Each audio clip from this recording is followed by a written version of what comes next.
tomorrow, high of 20. Sunny Thursday and 23. A nice day on Friday with a high of 21. And another dusty, dry day. I always wanted to be involved in agriculture. It's way bigger than going to a job and punching in and punching out. I am the first female to run Shipwheel, and that means that I'm the boss of my dad, Blake, my husband, Trevor, and our 3 kids, and we all work here. My name is Andrea Stroeve-Sawa, and we're at Shipwheel Cattle Feeders. It's very humbling to think that I'm the 4th generation. Our farm is predominantly a feedlot. We can take in 5,500 head. We also graze roughly 500 head on our grassland, and we have about 900 acres. We're located in Taber, Alberta. It's very dry, very sandy soil, brittle environment. My family came from Sweden. My grandpa Green grew up in the massive drought, poverty, famine. They couldn't afford to feed all the mouths that they had to feed.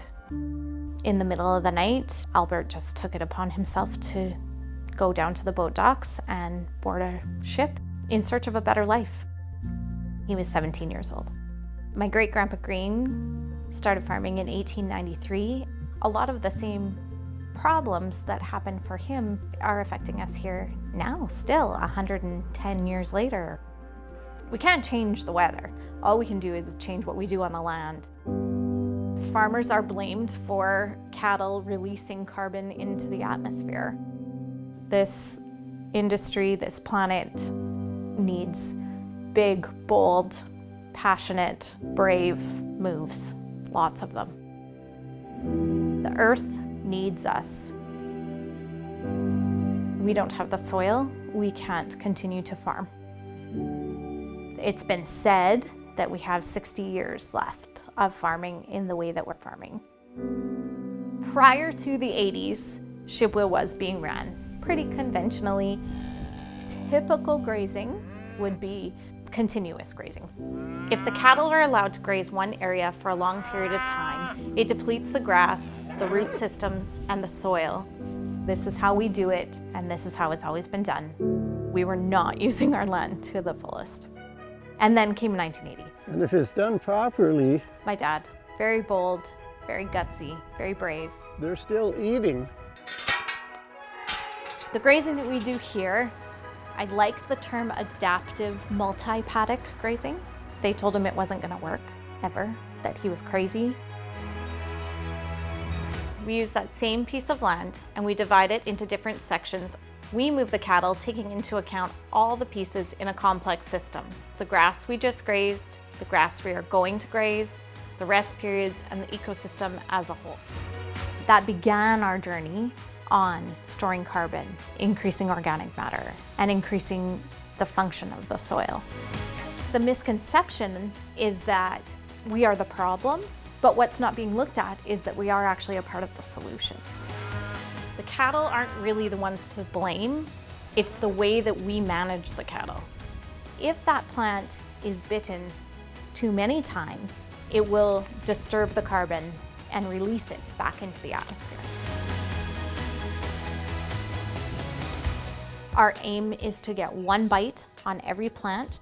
If we have healthy plants, the plant is able to photosynthesize, drawing carbon from the air, driving it down in through the root systems into the soil.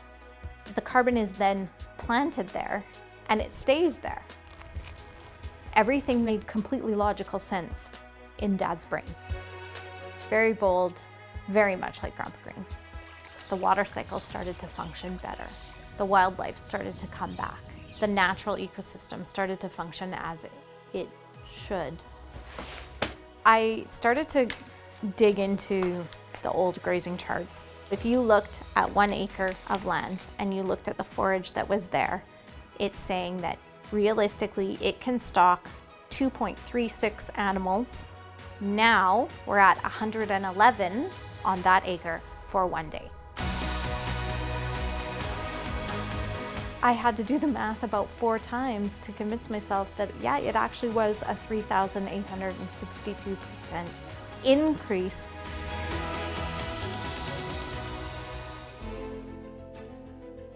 We are on the brink of doing some pretty amazing things in agriculture. I feel an immense responsibility.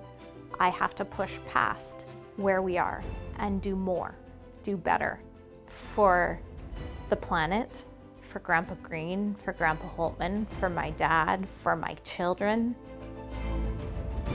It's not one way, it's not just organic, it's not just natural, it's not just conventional, it's not big scale, it's not small scale, it's all of us together. Taber, Alberta, December 11th, 1906. He had the dream that he was going to be a farmer. Tell them that I think Western Canada is one of the best places they could go to.